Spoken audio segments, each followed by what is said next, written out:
Jadi saya peringatkan kepada kalian sebagai debaters Muslim, jangan pernah menantang Meme Bos. Mulai sekarang dan sampai selama-lamanya, jangan mencoba untuk menantang saya karena saya akan menjungkir balikan semua narasi-narasi Anda. Jangan. Ya, itu mulai sekarang hormatilah Meme Bos adalah debater sandal dari Kristen dan akan menjungkir balikkan kalian. Bukan gitu. Anda jangan mendoktrin jangan di sini. Tidak ada ajaran para nabi mengajarkan umatnya itu Tuhan jadi manusia. Kenapa Ayub tadi Anda Moderator. Enggak, datanya di mana? Anda salah Bang Meme Bos. Bang Juma, terima kasih, mohon izin ya Bang Juma ya. Terima kasih. Ya buat teman-teman yang Muslim di bawah, saya minta maaf kalau seandainya saya telah menyakiti hati kalian, tidak ada niat saya, tetapi di sini hanya sekedar untuk berdialog. Saya minta maaf sebesar-besarnya kepada teman-teman yang di bawah, ya khusus beragama Islam dan juga yang ada di atas komal. Terima kasih Bang Juma, izin. Bos Babe mau kemana? Ayub 5. Ayub mengajarkan Tuhan jadi manusia, di mana datanya? Nggak ada kok. Kacau.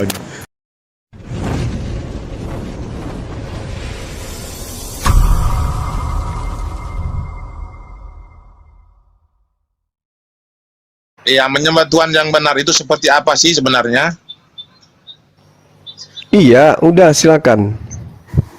Iya. Saya duluan ini, serius nih. Iya, silakan. Oke. Jadi teman-teman benar. Ya. Apa tadi menyembah Tuhan yang benar? Diam dulu. Menyembah Tuhan yang benar. Diam dulu. Oh, iya. Itu nanti lagi head to head. Ya. Ya udah, nanti balik lagi ke roh itu. Ya. Yohanes 4:24. Jadi ya makanya. Ya, ada Bang. Ya tidak masalah, nanti kan larinya ke situ. Siap. Oke. Jadi ini ya, 1 lawan 1 ya, yang lain mute dulu ya, saya mohon izin ya. Oke, terima kasih. Ya, terima kasih atas waktu yang sudah diberikan oleh moderator. Bahwasan hari ini Meme Bos dari sudut biru akan bertemu kembali dari sudut merah, yaitu Bang Juma ya. Karena Bang Juma ini adalah debates andalan daripada teman-teman Muslim, maka hari ini akan partai yang sangat seru ya, membahas tentang ketuhanan itu. Ketuhanan apa yang dimaksud, bahwasan dari sudut pandang Islam dan Kristen menyembah kepada Tuhan yang benar itu seperti apa. Baik, saya akan memaparkan Tuhan yang benar di dalam Kristen itu. Pertama, jangan menuhankan Tuhan hasil imajinasi manusia ya. Saya sudah menekankan dari kemarin, tetapi saudara-saudara belum sadar juga bahwasan menuhankan Tuhan hasil imajinasi manusia adalah syirik. Itu adalah hasil karya manusia, tidak boleh. Jadi kalau mau menuhankan Tuhan yang benar, harus Tuhan itu berekstensi, Tuhan bisa menunjukkan kemahakuasaannya kepada ciptaannya ketika dia mengklaim bahwasan dia adalah maha kuasa dan maha besar. Tetapi kalau Tuhan hasil imajinasi manusia, sudah saya tegaskan bahwasan Tuhan hasil imajinasi manusia, hasil rekayasa manusia, dia tidak akan bisa membuktikan apa-apa kepada manusia. Itu harus dipahami dulu. Bertobatlah saudara-saudaraku bahwasan hari penghakiman sudah dekat. Jadi jangan pernah menuhankan Tuhan hasil imajinasi manusia, jangan pernah menuhankan Tuhan hasil rekayasa manusia. Tetapi kekristenan tidak pernah menuhankan Tuhan hasil imajinasi manusia, tetapi Tuhannya orang Kristen adalah Tuhan yang konkret. Tuhannya orang Kristen bisa membuktikan ketika dia mengklaim bahwasan dia adalah maha kuasa, dia pencipta, maka dia membuktikan kepada orang Israel bahwasan dia adalah Tuhan yang benar. Jadi Tuhan yang benar itu di dalam Kristen harus konkret. Jika Anda punya akal, maka kembalilah kepada orang Kristen yang telah menyembah kepada Tuhan yang konkret, bukan Tuhan hasil imajinasi manusia yang tidak bisa membuktikan apa-apa kepada kalian. Saya tegaskan sekali lagi bahwasan jika ingin menyembah kepada Tuhan yang benar, kembalilah kepada orang Kristen yang punya akal, yang selalu mencari tahu tentang siapa Tuhan itu, dan bisa menjelaskan keberadaan Tuhan di mana, dan bisa menjelaskan hakikat Tuhan, dan bisa menunjukkan pembuktian-pembuktian kemahakuasaan Tuhan kepada orang-orang Israel. Untuk sementara itu saja dulu, mungkin Bang Juma akan melanjutkan paparan-paparan dia berkaitan tentang Tuhan yang benar di dalam konsep Islam. Assalamualaikum warahmatullahi wabarakatuh. Sallu alaihi. Iya, baik. Bismillahirrahmanirrahim. Assalamualaikum warahmatullahi wabarakatuh. Jadi saudara Meme ini membawa tema ya teman-teman sekalian, terkait dengan konsep Tuhan yang benar itu seperti apa ya. Jadi yang pasti di Islam itu Tuhan itu Khalik. Apa itu Khalik? Bukan ciptaan, bukan sesuatu yang diadakan. Ya, itulah Tuhan di dalam Islam. Disebut Khalik, pencipta. Jadi segala sesuatu yang nyata dicipta lalu kemudian dianggap Tuhan, itu artinya yang mempertuhankan itu mencoba untuk berimajinasi bahwa makhluk yang unik ini itu adalah Tuhan. Jadi kalau ada manusia mempertuhankan sesamanya manusia, berarti dia berimajinasi bahwa manusia yang disunat pada hari ke-8 ini adalah Tuhan. Itu imajinasi konyol. Karena di dalam pemahaman Tuhan yang Khalik, Allah mengatakan dirinya Al-Batin, Al-Wali. Allah maha memerintah segala sesuatu. Allah itu kemudian maha gaib. Al-Batin maha gaib. Dia tersembunyi dari penglihatan makhluknya. Tidak ada penglihatan yang bisa mencapainya. Itu baru disebut Tuhan. Bukan karena ketidakadaannya sampai tidak bisa terlihat, tidak. Tetapi dia memang Al-Batin, maha gaib. Tidak ada yang bisa melihatnya. Karena dia Al-Batin, maha gaib, tersembunyi dari penglihatan makhluk. Karena sesuatu yang bisa dilihat oleh makhluk itu sudah pasti adalah makhluk. Sesuatu yang makhluk sudah pasti bukan Khalik. Sesuatu yang bukan Khalik sudah pasti ciptaan. Sesuatu yang ciptaan jika dituhankan maka penyembahnya adalah manusia berimajinasi error. Jelas itu. Jadi Tuhan yang benar itu Al-Batin, maha gaib. Bapak yang mengutus aku, kamu tidak bisa mendengarkan suaranya, wajahnya pun tidak bisa kau lihat. Maha gaib dia, tapi dia ada. Wujud, dia ada, tapi gaib. Nah, itulah hebatnya umat Islam. Sama seperti Tuhannya Bani Israel. Gaib, tidak ada manusia yang bisa melihat Tuhan itu. Saya kira begitu sebagai pengantar ya. Kiranya saudara Meme Bos jangan berimajinasi anaknya Om Yusuf ya dianggap sebagai Tuhan. Silakan. Silakan Bos Meme. Ya Pak, terima kasih Pak Farhan. Bang Juma sangat bagus sekali ya. Memang ini sangat menyakitkan ya. Tetapi lebih sakit lagi ketika Meme Bos akan menjelaskan berkaitan tentang menyembah kepada Tuhan yang benar ya. Menyembah kepada Tuhan yang benar di dalam Kristen sudah saya tekankan tadi bahwasan Tuhan harus konkret. Konkret, apa yang dimaksud konkret? Bisa membuktikan ketika dia berbicara. Tuhan di dalam Kristen itu harus mempunyai saksi-saksi. Dan kalau Tuhan tidak punya saksi-saksi, saya katakan itu adalah omong kosong. Saya memberikan satu analogi kepada seseorang ya. Ketika seseorang mengklaim bahwasan dia bertemu dengan seseorang di pinggir jalan, lalu dia mengatakan kepada orang lain bahwasan saya tadi bertemu dengan seseorang yang bernama Zulkifli Abbas di sana. Lalu orang akan bertanya, apakah benar perkataan kamu itu? Siapa yang menjadi saksi ketika kamu bertemu dengan Zulkifli Abbas? Beliau mengatakan bahwasan saya sendirilah yang mengatakan. Tidak ada saksi di situ. Itu kalau masuk di dalam dunia pengadilan maka di situ dikategorikan akan dicampakkan. Ini tidak masuk. Tuhan yang kami imani adalah Tuhan yang konkret. Ketika dia berbicara dia bisa membuktikan. Contoh, Yesus berkata, aku tidak membutuhkan kesaksian dari manusia. Perkataan-perkataanku ini tidak saya butuhkan dari saksi manusia. Tetapi yang saya butuhkan itu adalah Bapa yang menjadi saksi. Tetapi bagi orang Israel, ini akan sangat konyol. Bapak yang gaib itu harus menjadi saksi untuk mereka. Ini konyol. Tetapi tidak. Bapak itu akan menjadi saksi ketika Petrus dan Yohanes mereka naik di gunung. Ketika mereka menemani Yesus untuk berdoa, maka Bapak itu menjadi saksi kepada mereka. Bapak itu berkata kepada mereka, dengarkanlah dia, inilah anakku yang ku kasihi. Artinya perkataan-perkataan Yesus berkaitan tentang Tuhan yang Maha Kuasa ini adalah konkret dan benar-benar nyata. Karena yang menjadi saksi di situ adalah Tuhan itu sendiri yang menyampaikan kepada Petrus dan Yohanes. Di dalam pengadilan, saksi dua orang itu sudah sah. Jadi kalau Anda mengatakan bahwasan kitab kami ataupun Tuhan kami itu adalah hasil rekayasa manusia ataupun hasil imajinasi manusia, itu tidak bisa. Tuhan kami adalah Tuhan yang konkret, yang bisa menyatakan kebenarannya itu melalui saksi-saksi. Contoh ini seperti Musa ya.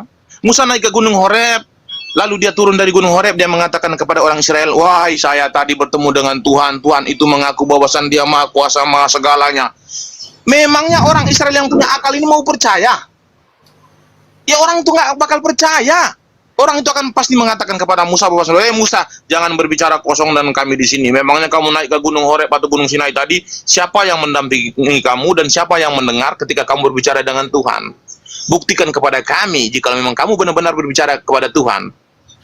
Lalu Tuhan menjadikan dirinya itu sebagai saksi bagi bangsa Israel. Dia mengatakan kepada Bani Israel, dalam 3 hari kemudian aku akan turun dalam berupa awan ataupun api. Supaya apa? Supaya maksud ketika aku berbicara dengan engkau, mereka senantiasa percaya kepada engkau untuk selama-lamanya. Benaran dalam 3 hari Tuhan turun dalam berupa awan ataupun api, disaksikan oleh jutaan orang Yahudi. Yesus juga demikian. Jadi di dalam Kristen itu harus butuh saksi-saksi yang benar-benar nyata. Jadi kalau saksi yang tidak ada itu bagi kami tidak ada guna. Tuhan hasil imajinasi itu adalah orang yang masuk ke dalam gua, lalu dia berimajinasi tentang Tuhan, lalu dia menciptakan sebuah narasi, lalu narasi itu didokumentasikan menjadi sebuah kitab. Itu adalah hasil imajinasi. Berbeda dengan kami. Tuhan kami itu Tuhan yang konkret, yang bisa membuktikan apa yang dia katakan. Beda ya. Apaan? Habis Oke. 3 menit. Silakan. Oke, baik. Ya, jadi saudara Meme Bos ini sudah mulai kelimpungan yang ambil Tuhannya Yahudi, habis itu melupakan Tuhannya sendiri, yang gitu ya. Kalau Tuhannya Yahudi itu jelas sama seperti Tuhannya umat Islam. Laisa kamitslihi syai', itu jelas itu. Di mana Tuhan itu tidak serupa dengan makhluk. Dia tidak serupa dengan ciptaan. Laisa kamitslihi syai'. Bahkan kalau Anda melihat konsep pengajaran di dalam kitab saudara 1 Timotius 1:17, hormat dan kemuliaan sampai selama-lamanya bagi Raja segala zaman, Allah yang kekal, yang tak nampak, yang esa. Amin. Jadi tak nampak. Tak nampak itu artinya tak kelihatan. Tak kelihatan itu artinya tak bisa dilihat. Berarti benar apa yang dinarasikan oleh Al-Quran. Bagaimana sifat Allah itu diantaranya adalah al-batin. Al-batin itu artinya sesuatu ya yang menjadi hakikat Tuhan itu sendiri, yang tidak bisa kemudian dilihat oleh yang melihat. Tak nampak itu Tuhan. Di dalam bahasa Yunani disebutkan auratos. Auratos itu tidak kelihatan, tidak nampak, tidak terlihat, tidak ada, dilihat oleh panca indera mata. Itu auratos. Dan itu dikatakan dalam kitab saudara 1 Timotius 1:17. Lalu bagaimana Yesus anak Maria yang Anda tuhankan? Berarti Anda kena dengan tema itu sendiri. Ternyata kitab saudara mengatakan bahwa Tuhan itu adalah Allah yang maha kekal, yang tak nampak, yang esa. Amin. Yesus nampak, dia kelihatan, bahkan dibunuh oleh makhluk, sesamanya makhluk. Berarti bukan Tuhan. Yang mempertuhankan Yesus berarti manusia yang berimajinasi terlalu kebablasan. Itu yang pertama. Kemudian yang kedua, di dalam kitab saudara juga dikatakan, sebab kami tidak memperhatikan yang kelihatan, melainkan yang tidak kelihatan. Karena yang kelihatan adalah sementara, sementara yang tidak kelihatan adalah kekal. Di dalam bahasa Ibrani, auloios, artinya abadi, artinya kekal. Berarti Tuhan itu kekal, Tuhan itu abadi. Berarti Tuhan itu tak nampak, berarti Tuhan itu tidak kelihatan, tapi ada. Kenapa dia ada? Karena dia kekal, dia abadi. Ukuran ada tidak adanya Tuhan tidak bisa diukur dengan mata manusia. Jadi kalau ada makhluk yang bisa dilihat bahkan dibunuh oleh manusia lalu dituhankan, maka dia yang menuhankan itu adalah manusia yang sedang berfantasi ria, lagi berhalusinasi, lagi menghayal. Ya, itulah sesembahan yang kemudian dihasilkan dari hasil imajinasi, menghayal. Kenapa menghayal? Karena kitabnya sendiri membantah. Sebab kami tidak memperhatikan yang kelihatan, melainkan yang tak kelihatan. Karena yang kelihatan adalah sementara. Yesus kelihatan, Yesus sementara. Sedangkan yang tidak kelihatan adalah kekal. Allah Subhanahu wa ta'ala al-batin, tak kelihatan, wujudnya ada tapi tak kelihatan. Au ionios, dia adalah abadi, dia adalah kekal. Silakan Anda menarasikan Tuhan Anda yang adalah Yesus untuk seperti Tuhan kami, au ionios, abadi, kekal, tak nampak dan tak terlihat. Silakan. Baik, terima kasih atas waktu yang sudah diberikan kepada saya, yaitu paparan dari Bang Juma sangat bagus sekali. Beliau mengatakan bahwasan Tuhan kami itu adalah Tuhan yang tidak bisa dijangkau oleh manusia. Saya hanya ingin mengatakan kepada Bang Juma bahwasan di dalam Kristen juga mengimani bahwasan Tuhan kami itu tidak akan bisa dijangkau oleh makhluk. Tuhan kami tidak akan bisa dilihat oleh kasat mata. Berarti Tuhan kami adalah goib. Lalu kenapa Tuhan kami bisa menjadi manusia? Kita lihat di Kejadian 18 ayat 14. Kenapa Tuhan kami bisa menjadi manusia? Adakah sesuatu apapun yang mustahil untuk Tuhan? Dengar baik-baik ya. Tuhan kami adalah Tuhan yang maha kuasa. Tuhan kami adalah Tuhan yang goib yang tidak bisa dijangkau oleh manusia. Lalu bagaimana dia bisa menjadi manusia? Kejadian 18 ayat 14. Adakah sesuatu apapun yang mustahil untuk Tuhan? Maka Yesus lebih mempertegas lagi bahwasan bagi manusia mustahil tetapi tidak untuk Allah. Kenapa dia bisa menjadi manusia? Apa alasannya? Kita kutip lagi di Kejadian 35 ayat 11. Lagi firman Allah kepadanya, akulah Allah yang maha kuasa. Tuhan saya itu mengklaim bahwasan dia adalah maha kuasa. Maka tidak ada yang mustahil untuk dia. Tetapi kalau ada Tuhan yang mustahil, itu adalah Tuhan hasil imajinasi manusia. Harus dipahami dulu ya, buat kalian yang ada di bawah ya.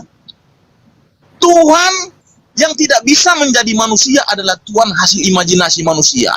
Kenapa? Karena itu adalah sebuah klaim yang dilakukan oleh seseorang yang masuk ke dalam gua, yang mengatakan bahwasan Tuhan dia bernama Ariel Peter Pan, yang maha kuasa, maha pencipta. Tetapi dia tidak bisa membuktikan apa-apa kepada orang-orang yang diwartakan oleh dia. Nah, ini akan sangat kacau kepada orang-orang yang berintelektual, yang punya akal. Tetapi bagi kami orang yang punya akal, ketika Tuhan kami mengklaim bahwasan dia maha kuasa, maka dia bisa menjadi manusia, maka Tuhan mengatakan bahwasan tidak ada mustahil bagi dia. Tetapi Tuhan adalah Tuhan yang mustahil, yang tidak akan bisa menjadi manusia. Seseorang mengklaim bahwasan dia adalah seorang pemain bola yang hebat, dia harus buktikan ketika dia bermain bola dan disaksikan oleh orang. Tetapi kalau seseorang hanya mengklaim bahwasan dia adalah pemain bola yang hebat, tetapi orang hanya klaim-klaim kosong dan tidak bisa membuktikan kepada orang-orang, itu namanya hasil imajinasi. Nah, sama seperti Tuhan yang Anda imani ini, seseorang masuk ke dalam gua, lalu dia berimajinasi tinggi. Ketika dia berimajinasi, dia menciptakan sebuah narasi bahwasan Tuhan saya ini bernama Ariel Peter Pan, dia maha kuasa, maha pencipta, lalu dia dokumentasikan menjadi sebuah kitab, lalu wartakan kepada orang-orang. Ketika orang-orang menuntut, tunjukkan bahwasan Tuhan Anda maha kuasa. Ya tidak bisa dong. Mana bisa dia tunjukkan bahwasan Tuhan dia maha kuasa? Karena memang Tuhan dia itu hasil imajinasi manusia. Tetapi Tuhan kami, ketika kalian menuntut, tunjukkanlah bahwasan Tuhan kalian maha kuasa. Saya akan bentangkan Alkitab di sini. Kalian sadar bahwasan di dalam Alkitab sangat dijelaskan bahwasan Tuhan kami adalah maha kuasa dan dia bisa membuktikan bahwasan dia adalah maha kuasa. Salah satu contoh saya mengatakan tadi bahwasan Tuhan kami bisa menjadi manusia, bisa menjadi awan, bisa menjadi api. Habis. Memang sangat sakit untuk mendengar paparan saya ini, sakit. Lanjut.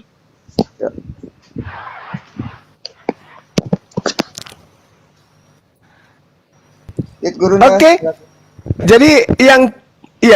Jadi yang kita dengarkan dari saudara Meme Bos ini adalah imajinasi dia. Bukan firman Tuhan. Ini imajinasi dia tentang Tuhannya dia yang menjelma. Jangan ikut campur yang lain. Kejadian 12 itu pun salah, Bung. Saudara Joel, itu Kejadian 18. Ya, jangan Anda khawatir kalau Bible dengan saya.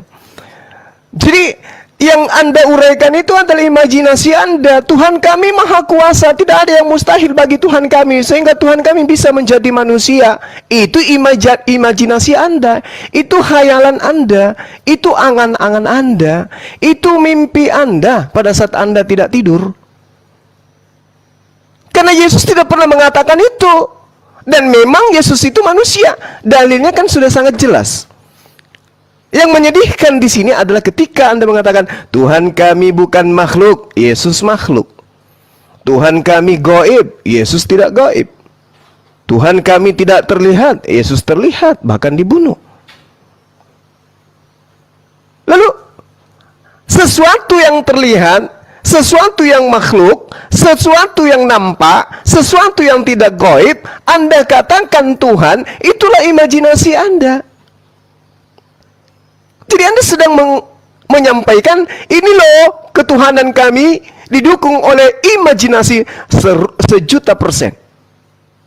Kitab yang Anda gunakan ketika Tuhan menyatakan tidak ada yang mustahil bagi Tuhan, itu Tuhan sedang membahas tentang Abraham akan diberikan seorang anak kepada istrinya Sarah yang sudah mandul. Lalu Tuhan mengatakan, tidak ada yang mustahil. Tidak ada yang mustahil bagi Tuhan ketika Tuhan ingin membuat wanita menjadi hamil. Bukan berarti tidak ada yang mustahil bagi Tuhan untuk menciptakan dirinya menjadi kembar, atau menciptakan dirinya menjadi makhluk, atau menciptakan dirinya menjadi mati. Itu nggak disifati Tuhan. Makanya Anda pahami dulu apa itu Khalik, pencipta. Pahami dulu kitabnya orang Yahudi tentang Tuhan, supaya Anda bisa membedakan antara Tuhan dan Tuan, antara sendok dan garpu. Anda harus bedakan itu, antara ciptaan dan pencipta, antara Khalik dan makhluk, supaya Anda tidak berimajinasi. Antara yang mengutus Yesus dan Yesus itu sendiri, menurut Yesus, dua hakikat, dua pribadi, dua hal, sesuatu yang berbeda. Satu pencipta, satu ciptaan. Tolonglah, berdialog itu gunakan akal sehat. Kalau Anda mengatakan Tuhan Anda maha kuasa, Yesus bagaimana dong? Oh, Tuhan kami itu tidak bisa dilihat. Tuhan kami itu bukan makhluk. Tuhan kami itu gaib. Lalu kemudian menjadi makhluk. Lalu kemudian menjadi terlihat. Lalu kemudian menjadi tidak gaib, tapi nyata, terlihat. Itu bukan Tuhan. Kenapa? Karena kitabnya orang Yahudi menerangkan Tuhan itu laisa kamitslihi syai', sama seperti umat Islam Tuhannya. Sebab itu engkau besar, Allah maha besar. Sebab tidak ada yang sama seperti engkau.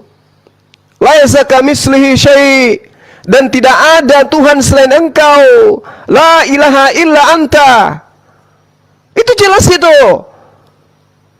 Jadi kalau Anda mengatakan Tuhan kami gaib, Tuhan kami bukan makhluk, Tuhan kami tidak terlihat, tapi kemudian melalui Paulus dia menjadi mayat, lalu dibangkitkan agar menjadi Tuhan. Itu bukan ajaran konsep ketuhanan yang benar menurut para nabi. Habis ya, Bang. Itu Tuhan imajinasi Anda. Silakan.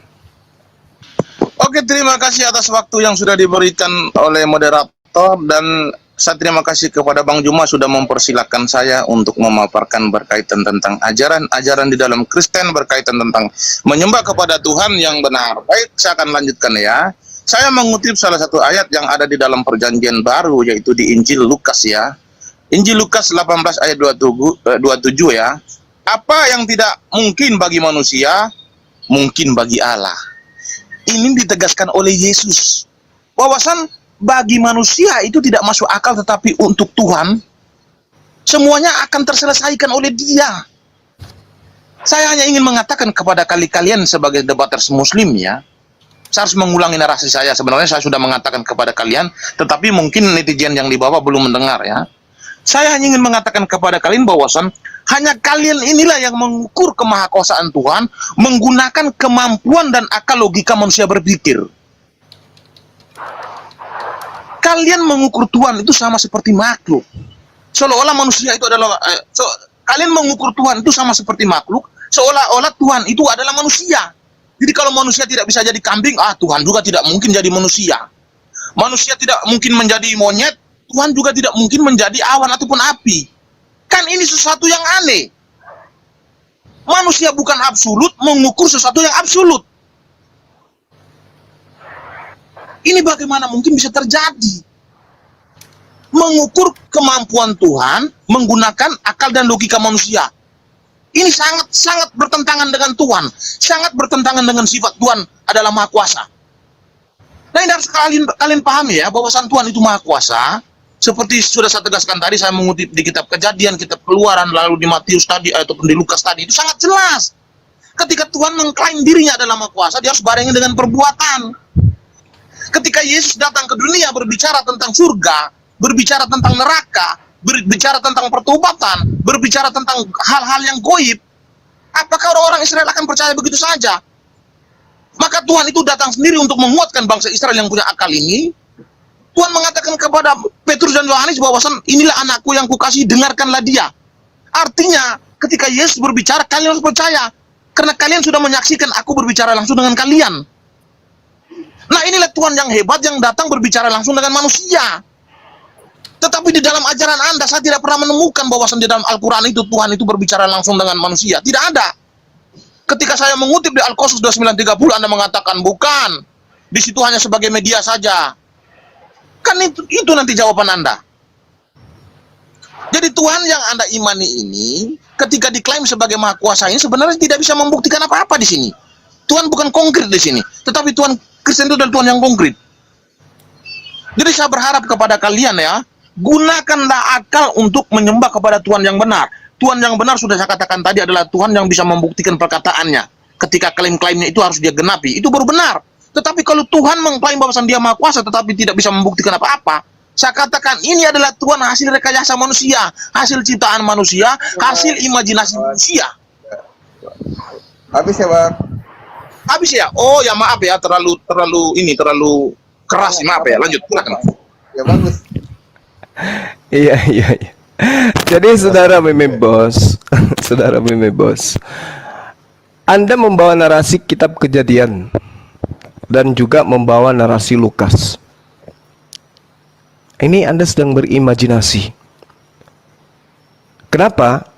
Kejadian dan juga Lukas itu tidak sedang menceritakan tentang Tuhan bisa menciptakan dirinya menjadi makhluk. Tidak ada kaidah itu di situ. Anda menemukan diri Anda di dalam keadaan mempertuhankan manusia. Anda kelabakan mencari amunisi, mengambil kitabnya Yahudi, kitab Kejadian, yang harusnya kitab Kejadian 18, Anda sebutkan Kejadian 12. Anda panik di situ. Ternyata ketika kita telusuri, kitab Kejadian itu tidak sedang membahas tentang wujud Tuhan. Tidak.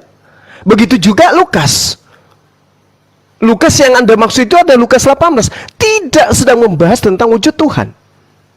Semata-mata membahas tentang sesuatu yang menjadi ciptaan Tuhan. Tuhan Maha berkehendak, Tuhan Maha menciptakan. Tuhan Maha mengadakan sesuatu terhadap makhluknya. Tetapi berbicara mengenai wujud, Tuhan itu tak nampak. Kitab saudara yang menerangkan itu. Jangan Al-Quran, Anda tidak akan mengimaninya. Imani kitab saudara yang menerangkan, dialah satu-satunya yang tidak takluk kepada maut, bersemayam dalam terang yang tak terhampiri. Seorang manusia pun tak pernah melihat dia, dan memang manusia tidak dapat melihat dia. Baginya lah hormat dan kuasa yang kekal. Siapa tuh? Yesus? Bukan. Itulah yang kami sebut esensi, hakikat Azza wa Jalla, yang maha suci lagi maha tinggi, subhanahu wa ta'ala. Yesus gimana kabarnya? Anda sedang berimajinasi, Anda menghayal. Pencipta langit dan bumi membentuk dirinya dalam rupa makhluk. Sementara kitab Anda sendiri menerangkan yang disebut Sang Khalik Azza wa Jalla itu tidak pernah dilihat, tidak pernah nampak, manusia tidak dapat melihatnya, manusia tidak pernah menghampirinya dalam bentuk wujudnya, lalu kemudian bagilah penghormatan dan kuasa yang kekal. 1 Timotius 6 nomor 16. Bantah kitab saudara. Hosea 11 nomor 9. Aku tidak akan melaksanakan murkaku yang menyala itu, tidak akan membinasakan Efraim kembali, sebab aku ini adalah Allah dan bukan manusia, sehingga aku tak nampak. Gitu. Ya, kemudian Yohanes 1 nomor 18. Tidak seorang pun yang pernah melihat Tuhan. Yesus bukan cuma dilihat, dibunuh. Siapa yang mempertuhankan makhluk yang pernah dibunuh, maka dia adalah manusia imajinasi full, dan itu adalah Anda. Demikian.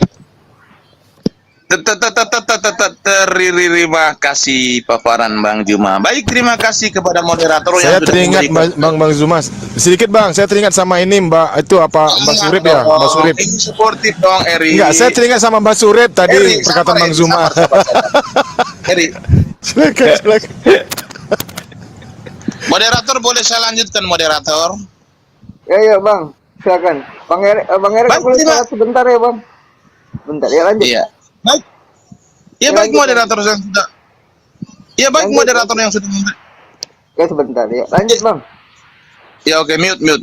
Baik moderator yang sudah memberikan saya kesempatan untuk memaparkan berkaitan tentang ketuhanan yang benar di dalam Kristen. Ketika Bang Juma mengatakan bahwasan Tuhan di dalam Kristen itu tidak bisa dilihat, saya sudah mengaminkan dari tadi. Saya rasa mungkin sekitar 3 kali saya mengaminkan. Iya. Tetapi dengan kemahakuasaan Tuhan kami itu, dia bisa berinkarnasi ataupun berteofani. Contoh, Tuhan mengklaim dia yang maha kuasa di dalam kitab Kejadian tadi sudah saya paparkan tadi. Kemahakuasaan ini dia buktikan dengan cara apa? Dengan cara berteofani menjadi makhluk. Contoh ini ya, saya harus mengutip lagi di kitab Kejadian 19 ayat 9 ya. Ini dengar baik-baik saya bacakan ya. Bahwasan Tuhan kami itu Tuhan yang maha kuasa, bisa membuktikan perkataannya. Jadi Tuhan kami tidak omong kosong. Saya lanjutkan ya. Kitab Kejadian 19 ayat 9, tetapi mereka berkata,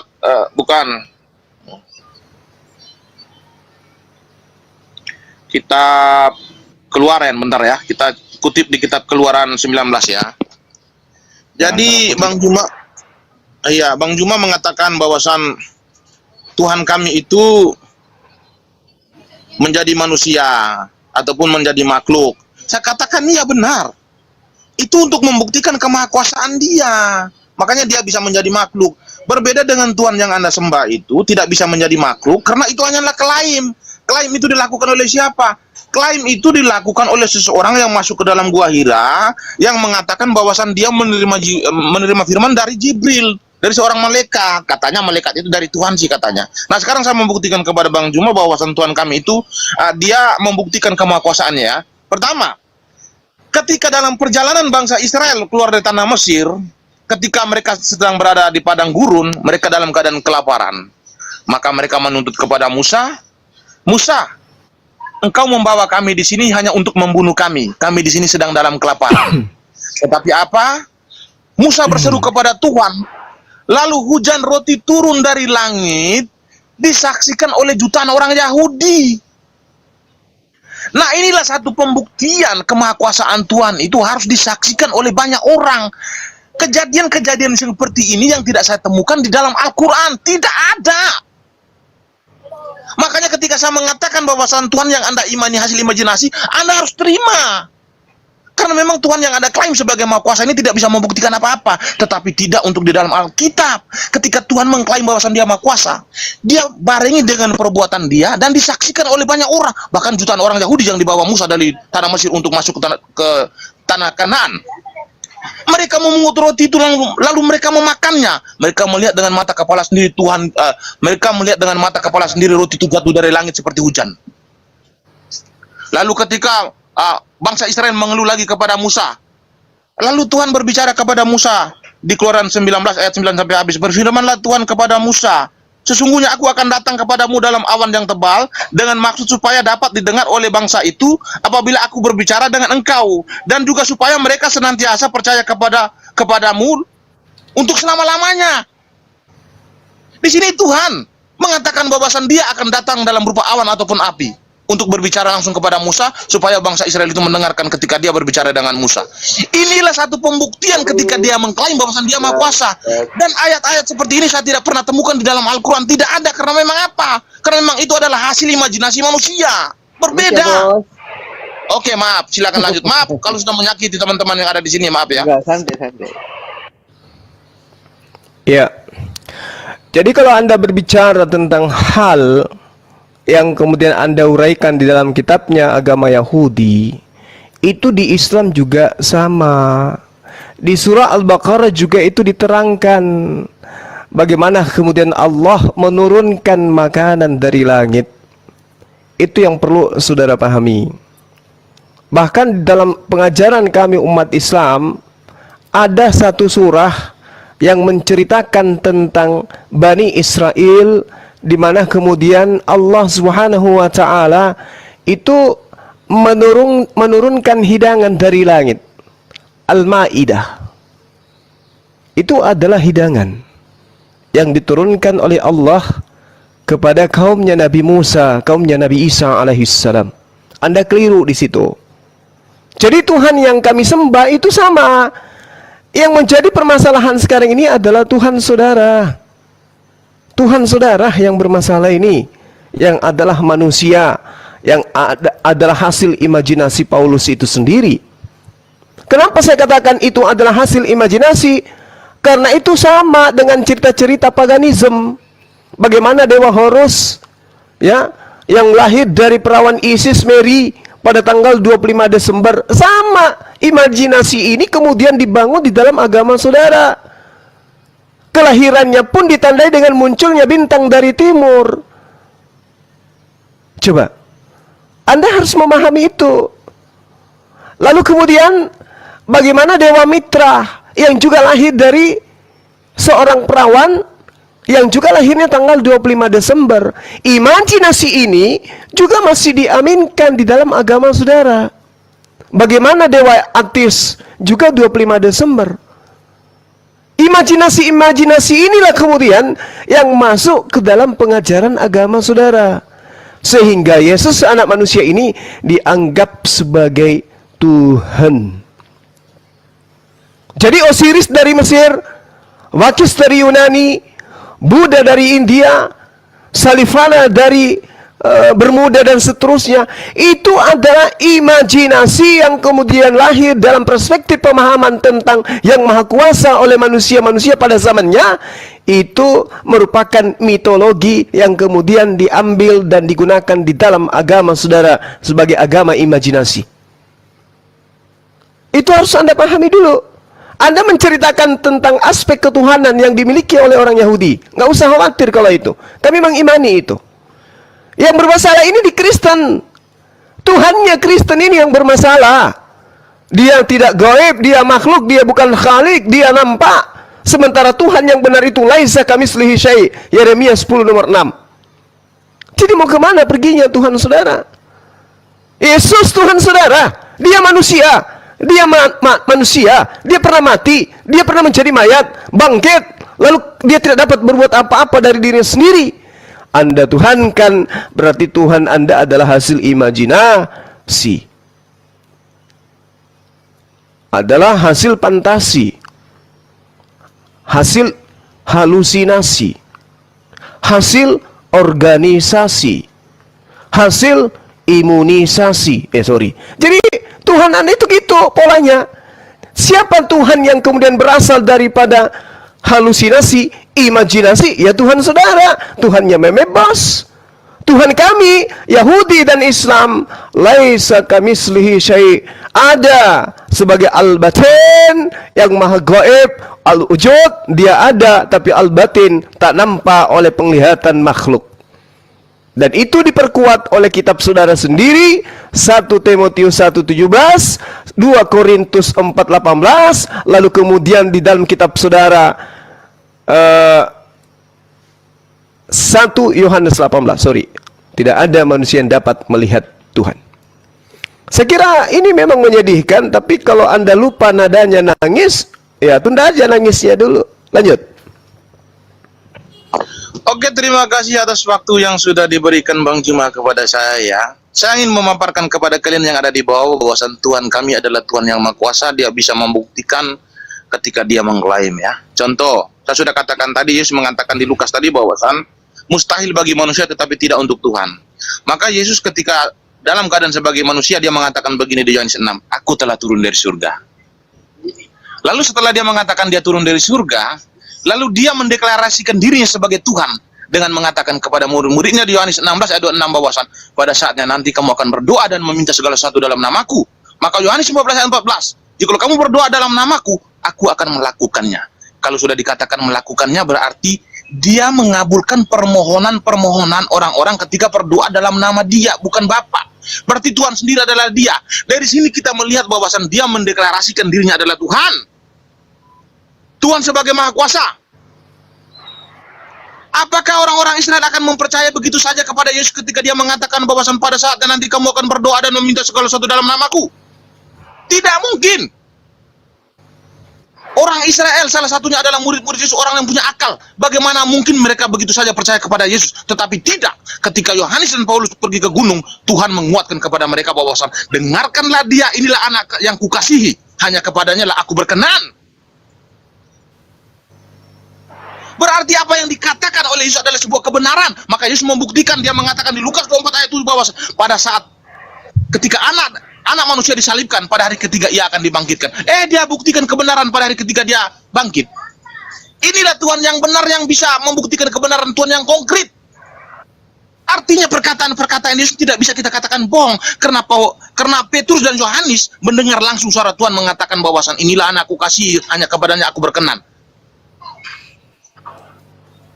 Ini Tuhan yang hebat. Tuhan yang bisa menyatakan kebenaran secara langsung, menguatkan orang-orang yang punya akal ini supaya yakin bahwa ini adalah Tuhan yang benar, bukan Tuhan hasil imajinasi manusia. Kalau Tuhan hasil imajinasi manusia tidak akan bisa berbuat apa-apa. Seperti yang Anda iman sudah saya katakan tadi bahwasan Tuhan hasil imajinasi manusia itu tidak akan bisa membuktikan apa-apa. Jika saya tuntut kepada Anda bahwasan Tuhan Anda bisa membuktikan apa-apa, Anda tidak akan bisa menjawab di sini. Saya akan katakan kepada Anda. Saya ingin bertanya kepada Anda, ketika dalam gua Hira, dia menerima wahyu dari Allah Subhanahu wa taala melalui Jibril yang mengklaim bahwasan Tuhan itu adalah Maha Kuasa. Tetapi Muhammad dalam keraguan, makanya Tuhan mau mengatakan kepada Muhammad, wahai Muhammad, jikalau kamu dalam keraguan tentang apa yang kami turunkan kepadamu, maka bertanya kepada orang-orang sebelumnya. Di sini Muhammad ragu tentang apa yang sudah diturunkan kepada dia. Artinya sahabat-sahabatnya pasti ragu. Nah sekarang untuk menguatkan sahabat-sahabatnya Muhammad bahwasan Muhammad ini berbicara tentang kebenaran itu, bahwasan itu mutlak. Dengan cara apa Tuhanmu membuktikan kepada sahabat-sahabat Muhammad bahwasan Muhammad ini berbicara tidak bohong? Silakan.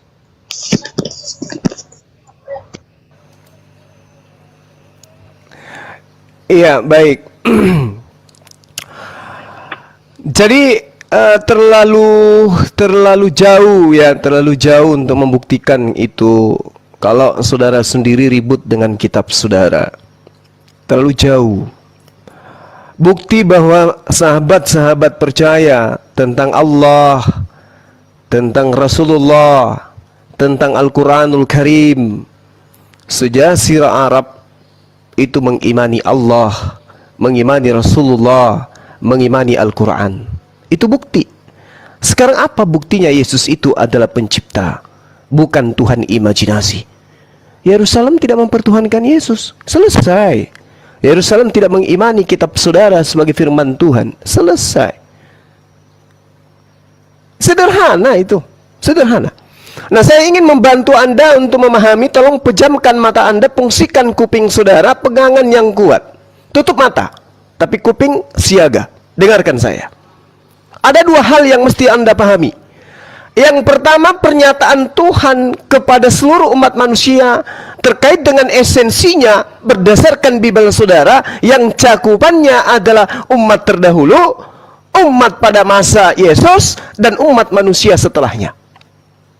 Itu poin pertama. Yang kedua, poin hakikat Tuhan itu seperti apa? Apakah Tuhan itu makhluk? Apakah Tuhan itu punya kelemahan? Apakah Tuhan itu punya titik celah? Itu yang perlu Anda pahami. Tetap pejamkan mata, jangan buka mata Anda. Ya, seperti itu. Dengarkan. Di dalam kitab saudara, ketika berbicara mengenai konsep Tuhan, orang-orang Yahudi memahami dengan pasti bahwa Tuhan pencipta langit dan bumi itu tidak serupa dengan makhluk. Di dalam kitabnya orang Yahudi dikatakan 2 Samuel 7 nomor 22, 1 Tawarik 17:20, Yeremia 10 nomor 6 tentang konsep secara menyeluruh Tuhan bagi makhluk ciptaan adalah esensi yang tidak serupa dengan ciptaan. Manusia ciptaan berarti tidak serupa dengan manusia. Yesus manusia, berarti dia bukan Tuhan. Itu pertama. Pernyataan Tuhan tentang dirinya akan wujud dirinya berdasarkan ilustrasi yang ada dalam Bible itu sendiri. Untuk seluruh makhluk, untuk seluruh manusia, Tuhan menyatakan dirinya, diriku Tuhan tidak serupa dengan makhluk. Yesus gugur di situ. Itu yang pertama. Tetap tutup mata. Ya, seperti itu. Yang kedua, Tuhan melalui utusannya menyatakan tentang dirinya terhadap satu golongan yang dimana nabinya utusannya itu diutus. Contoh, 30 detik, sabar jangan nangis. Yohanes 5 nomor 37. Allah yang mengutus aku, Tuhan yang mengutus aku, Bapa yang mengutus aku, Dia yang bersaksi tentang aku. Ente tidak pernah mendengarkan suaranya, ente tidak pernah melihat rupanya. Rupanya, suaranya tidak pernah kamu sentuh secara wujud. Itu pengakuan Yesus. Jadi pola mana yang Anda ingin ajarkan di sini? Tidak ada kecuali satu. Imajinasi, halusinasi, imunisasi, dan organisasi melahirkan Tuhan yang berbuah seperti apa yang diterangkan dalam kitab saudara. Mereka tidak mengenal aku. Mereka semua adalah penyesat. Demikian, silakan. Terima kasih si. Oke, saya lanjutkan ya. Begini Bang Juma, saya ingin mengutip salah satu ayat di dalam Mazmur 77 ayat 14 ya. Engkaulah Allah yang melakukan keajaiban, engkau telah menyatakan kuasamu di antara bangsa-bangsa. Saya ulang sekali lagi, netizen di bawah pasang kuping ya. Tuhan kami adalah Tuhan yang Maha Kuasa, Tuhan kami adalah Tuhan yang Maha Kuasa dan ajaib, sehingga Dia menyatakan keagungan kepada bangsa-bangsa. Saya baca sekali lagi supaya Anda dengar ya. Mazmur 77 ayat 14. Engkaulah Allah yang melakukan keajaiban, engkau telah menyatakan kuasamu di antara bangsa-bangsa. Tuhan kami adalah Tuhan yang ajaib. Tuhan yang ajaib artinya Tuhan bermisteri. Misteri ilahi tidak akan bisa dijangkau oleh manusia selain Dia sendiri yang membuktikan dan menyatakannya kepada manusia. Maka Tuhan ketika Dia mengklaim bahwasan Dia ajaib, iya benar. Jangan Anda mengatakan Tuhan kami bocah ajaib, jangan. Tuhan kami itu ajaib, bukan bocah ajaib. Saya lanjutkan ya. Ajaib, ingin saya jelaskan kepada Anda bahwasan itu adalah sebuah misteri ilahi yang tidak bisa dijangkau oleh manusia. Itulah hebatnya Tuhan kami, bermisteri. Tuhan Anda apakah bermisteri? Tidak ada. Karena misteri ilahi yang Anda imani itu tidak akan bisa membuktikan apa-apa kepada kalian, sehingga misterinya itu tidak dinyatakan kepada nabinya. Tetapi misteri ilahi yang kami imani sudah saya katakan kepada diri Yesus tadi, Dia mengatakan Dia turun dari surga adalah sebuah misteri. Ketika Dia mengatakan pada saatnya nanti kamu akan berdoa dan meminta segala sesuatu dalam namaku adalah sebuah misteri. Sedangkan di dalam perjanjian lama Tuhan Yahweh menyatakan kepada nabi-nabi bahwasan hanya kepada Dialah engkau berbakti dan hanya kepada Dia engkau menyembah. Tetapi Yesus mengungkapkan sebuah misteri di sini, mengatakan bahwasan pada saatnya nanti kamu akan berdoa dan meminta segala sesuatu dalam namaku. Yohanes 14 ayat 14. Jadi kalau kamu berdoa dalam namaku, aku akan melakukannya. Kalau sudah dikatakan melakukannya, mengabulkan. Yang bisa mengabulkan doa ataupun permohonan manusia itu hanyalah Tuhan. Yesus mendeklarasikan dirinya sebagai Tuhan, dan di sini Yesus bermisteri. Apakah Tuhan Anda bisa bermisteri? Tidak ada. Karena Tuhan Anda bukanlah ajaib. Sudah saya katakan tadi, Tuhan Anda itu tidak ajaib.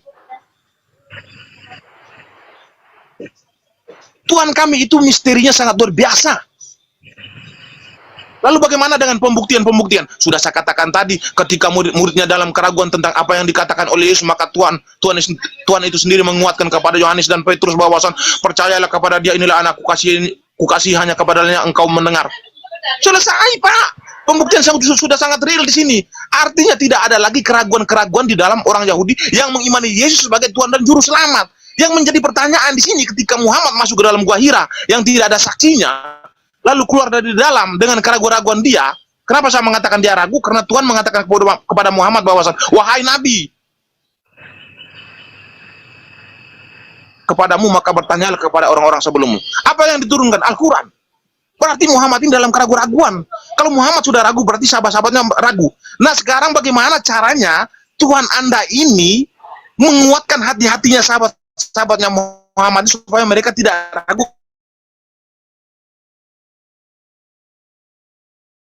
kepada apa yang dikatakan oleh Muhammad, karena Muhammad masuk ke dalam gua itu sendiri. Ini yang saya tanyakan. Jawab pertanyaan saya dengan baik. Dengan cara apa Tuhan Anda meyakinkan sahabat-sahabatnya Muhammad supaya mereka tidak ragu tentang apa yang dikatakan Muhammad kepada mereka? Silakan.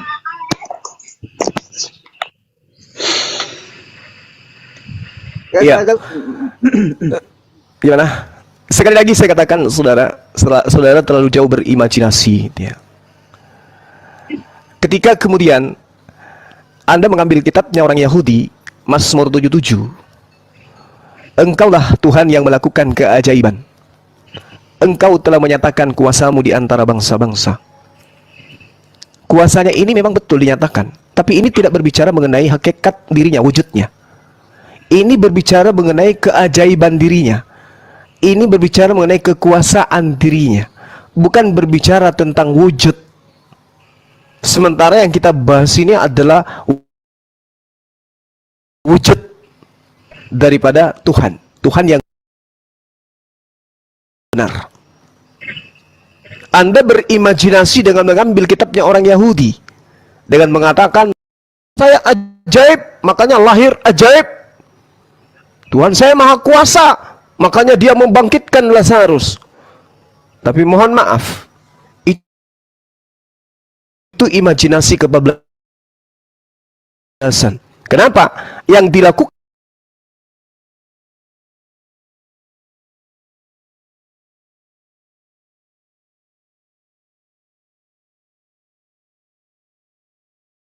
bersaksi tentang aku, kamu tidak pernah mendengar suaranya, rupanya pun tidak pernah kamu lihat. Selesai.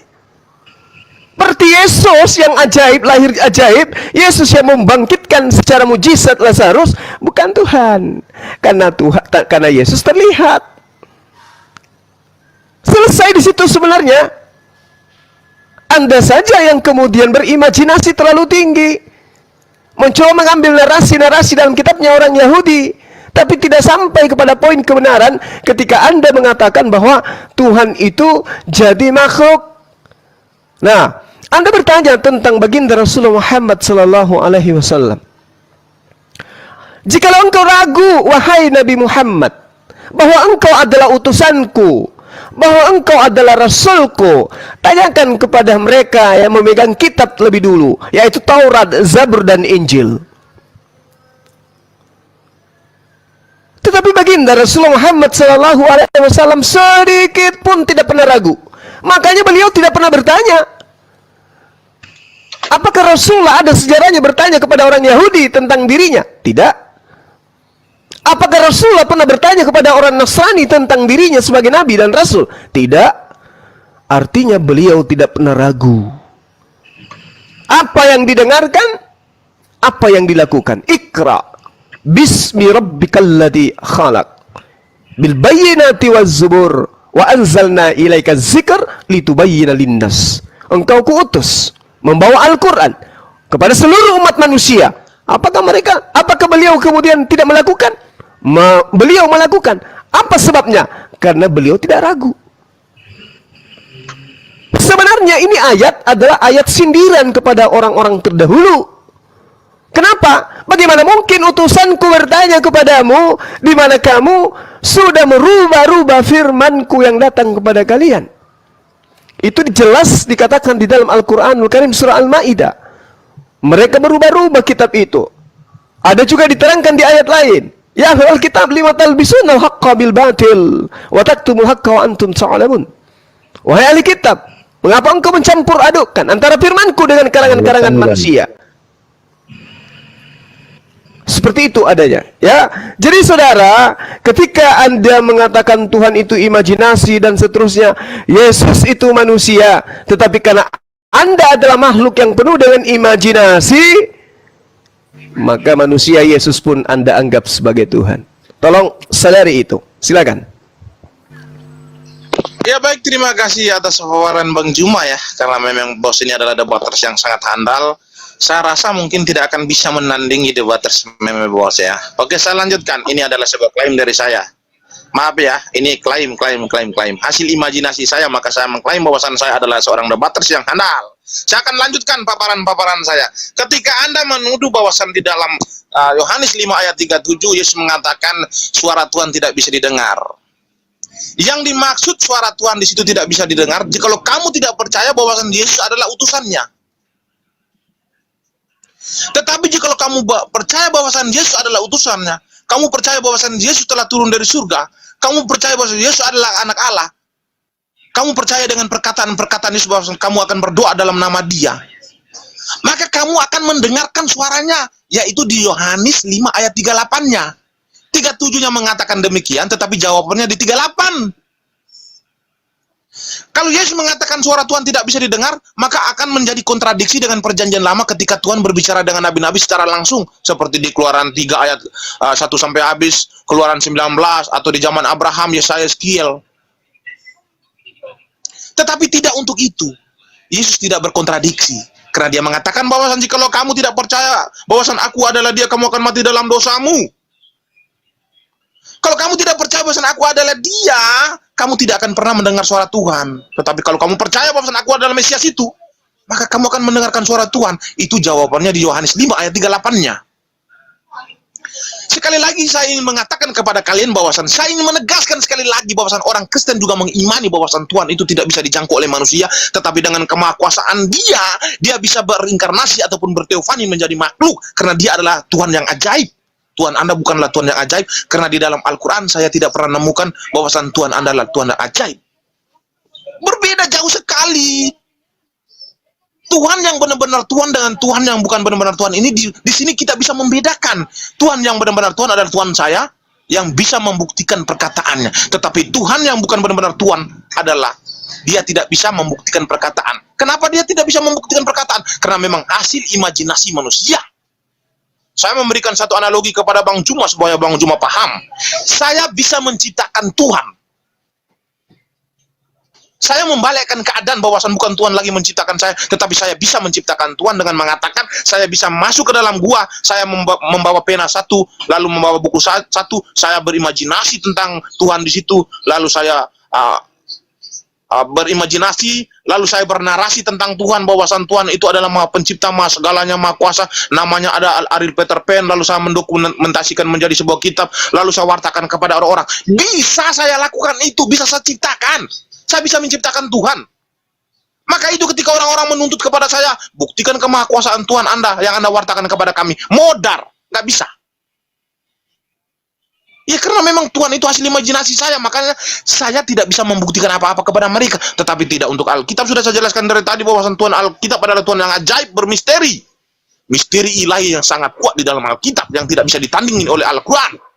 Biar teman-teman paham. Saya ingin bertanya sekali lagi, ini yang keempat kalinya. Di dalam Alkitab ketika perkataan Yesus, murid-muridnya meragukan, maka Tuhan sendiri datang menguatkan mereka dengan membawa dua saksi, yaitu Yohanes dan Petrus, dengan mengatakan, inilah anakku yang kukasihi, hanya kepadanya lah aku berkenan. Nah sekarang pertanyaan saya, dengan cara apa supaya sahabat-sahabat Muhammad ini yakin bahwasan Muhammad itu di dalam bertemu dengan Jibril? Dengan cara apa Tuhanmu itu menguatkan sahabat-sahabatnya ini? Kenapa dia harus menguatkan? Karena memang Muhammad dalam keraguan-raguan. Pertanyaan saya, dengan cara apa? Kalau di Alkitab sudah sangat jelas Tuhan sendiri menguatkan hati Petrus dan Yohanes. Nah, sekarang di sini dengan cara apa supaya sahabat-sahabatnya Muhammad ini percaya bahwa Muhammad ini masuk ke dalam gua ini benar-benar berbicara dengan Jibril? Dengan cara apa? Silakan. Sebentar, Bang Juma di situ mau maghrib gak, Bang? Kalau Iya, mau maghrib 5 menit lagi. oh iya, nanti Abang closing 5 menit dulu ya. Nanti itu Bos Memel 5, nanti disambung lagi ya. Gitu ya. Iya, Oke, iya. lanjut Bang. Iya, baik. Jadi Rasulullah Muhammad sallallahu alaihi wasallam itu mengajarkan tauhid itu 12 tahun. Beliau tidak mengajarkan yang lain dulu, tetapi memperdalam akidah umat Islam pada masa itu dengan mengajarkan Tuhan itu adalah satu. Itu dulu yang perlu saudara pahami. Begitu juga Yesus mengajarkan itu, Tuhan itu satu. Lalu yang kedua, Rasul Muhammad sallallahu alaihi wasallam mengajarkan dirinya sebagai utusan Tuhan. Demikian juga Yesus mengajarkan dirinya sebagai utusan Tuhan. Bedanya, Yesus ditolak. Baginda Rasulullah Muhammad sallallahu alaihi wasallam itu diterima kemudian. Waktu berlanjut kemudian muncul penyesat, serigala nyamar domba, yang tadinya oknum yang mengajarkan dirinya utusan berubah menjadi Tuhan itu sendiri. Hasil imajinasi. Rasul Muhammad sallallahu alaihi wasallam mengajarkan kepada para sahabatnya, sahabatnya mengajarkan kepada murid yang lain, sampai kepada kami umat Islam, Tuhan itu satu, bernama Allah, utusan Tuhan terakhir bernama Nabi Muhammad sallallahu alaihi wasallam. Seruan itu bergemuruh dari zaman ke zaman sampai kepada tahun 2023 tidak pernah tergantikan. Yesus Tuhan hasil imajinasi konsili. Padahal tadi setara dengan baginda Rasul Muhammad SAW mempertuhankan Allah, menjadikan diri mereka sebagai utusan dan mengajarkan kepada umatnya. Tetapi kemudian salah satu di antara nabi ini, dua nabi ini, ada yang diselimuti dan diliputi dan dikelilingi oleh manusia-manusia yang penuh dengan imajinasi. Sehingga yang tadinya utusan Tuhan berubah menjadi Tuhan. Lalu kemudian saya miris ketika Anda mengatakan Yesus itu misteri. Misteri itu adalah sesuatu yang belum diketahui. Berarti ketuhanan Anda betul, ketuhanan, konsep ketuhanan Anda benar-benar imajinasi. Karena adalah misteri. Sesuatu yang belum nampak, sesuatu yang belum nyata, sesuatu yang belum pasti. Jadi misteri itu adalah sesuatu yang dikaitkan dengan kejadian-kejadian horor. Ya, seperti keberadaan monster di laut atau manusia raksasa, atau seperti hilangnya kapal-kapal dan pesawat katanya segitiga bermuda, itu misteri itu. Yesus manusia, Maria menghamilkan Tuhan pencipta dan bumi, Yesus mati bangkit dari, itu misteri, memang betul. Cerita-cerita yang belum diketahui dengan pasti apakah itu betul atau tidak. Konsep Tuhan tidak begitu, Bung. Tuhan itu absolut kebenarannya. Tidak bisa kemudian misteri Tuhan itu. Absolut keberadaannya. Makanya kami umat Islam bersaksi tidak ada Tuhan selain Allah. Saksi loh. Berarti bukan misteri. Kami sudah pastikan, makanya kami bersaksi tidak ada Tuhan selain daripada Allah. Bukan misteri. Tuhan Anda misteri. Aduh, sudah dia imajinasi, misteri pula. Kena saudara. Ya, kena saudara. Jadi itu cerita, laksana cerita kerasakti, laksana cerita maling kundang, laksana cerita Hercules, artis, itu misteri semua tuh. Misteri semua. Tapi kalau berbicara mengenai Nabi Musa, berbicara mengenai Nabi Ibrahim, Abraham, Daud, itu bukan misteri. Itu adalah sejarah absolut yang betul-betul terjadi. Ketuhanan Anda, ketuhanan Yesus Anda itu ternyata misteri. Wow. Saya kira begitu untuk sementara dari saya sebagai penutup ya. Di sini sudah mulai azan.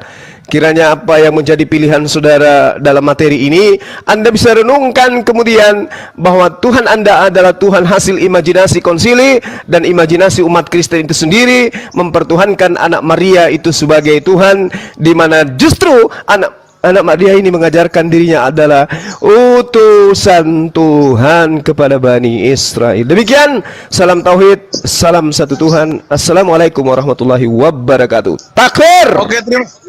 Terima kasih Bang Juma. Saya closing dulu Bang Juma ya. Waalaikumsalam warahmatullahi. Oke, saya closing dulu ya. Ya, silakan. Jadi saya ingin mengutip salah satu daripada Alkitab, yaitu di Ayub 5 ayat 9. Masuk sholat nih maghrib. Iya Bang, itu Erik nanti yang lanjut dulu. Iya, saya closing ya. Boleh moderator ya, closing dulu ya. Iya. Oke, baik, mute. Saya mengutip daripada salah satu Alkitab, yaitu Perjanjian Lama di Ayub 5 ayat 9 ya.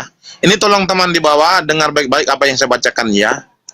Ia melakukan perbuatan-perbuatan yang besar dan yang tak terduga, serta keajaiban-keajaiban yang tak terbilang banyaknya. Ini menghancurkan ketika Anda mengklaim bahwasan Tuhan Anda Maha Kuasa. Luar biasa ya, saya katakan kepada Anda, dan saya ingin membacakan kembali kepada Anda. Ayub 5 ayat 9. Ia melakukan perbuatan-perbuatan yang besar dan yang tak terduga dengan menjadi manusia. Tanpa terduga-duga, dia melakukan sebuah kebesaran menjadi manusia. Itulah hebatnya Tuhan kami, bro. Saya sudah katakan dari tadi, jangan pernah menandingi Tuhan yang ada di dalam Alkitab dengan Tuhan yang ada di dalam kitab Anda. Jadi kalau Anda tandingi, maka saya katakan perbedaan seperti bumi dan langit.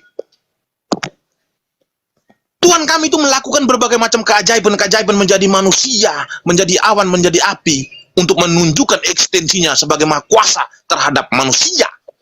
Manusia punya akal. Bagaimana mungkin kita harus percaya kepada seseorang hanya masuk ke dalam gua?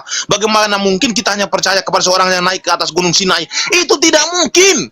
Bagaimana mungkin kita percaya kepada seseorang yang mengatakan dia turun dari surga, Yohanes 6? Bagaimana mungkin kita percaya begitu saja kepada Yesus, dia mengatakan aku turun dari surga, aku dan Bapakku adalah satu. Tetapi untuk menguatkan kita, harus Tuhan itu sendiri dengan mengatakan kepada orang-orang yang menjadi saksi, bahwasan Yohanes dan Petrus menjadi saksi, inilah anakku yang kukasihi, hanya kepadanya lah aku berkenan, dengarkanlah dia. Ini adalah salah satu bentuk penguatan dari Tuhan kepada manusia yang punya akal. Kalau manusia yang tidak punya akal itu imani saja. Ketika seseorang masuk ke dalam gua mengklaim bahwasan dia berbicara dengan Jibril, dia menerima wahyu Tuhan, lalu dia keluar menyampaikan kepada orang bahwasan saya tadi berbicara dengan berapa tadi Bos? Ayub berapa? Jangan potong, bro. Jangan potong, jangan sakit. Jangan Ayub sakit. berapa? Bentar, Ayub jangan berapa? sakit. Ya, Moderator. Ini mengganggu nih moderator. Ayub berapa? Bang Zuma sudah tidak. Jangan. Bang Zuma lagi sholat. Moderator ini mengganggu nih moderator ini. Tunggu, iya Ayub berapa? Biar kita baca sama-sama. Itu nggak apa-apa Bang Jome. Ayub 9 nomor. Ayub 5 ayat 9. Jadi janganlah motong-motong kayak gini. Masa giliran Bang Juma kalian diam, giliran saya kalian mengganggu kayak gini. Ya lanjut Bang, lanjut.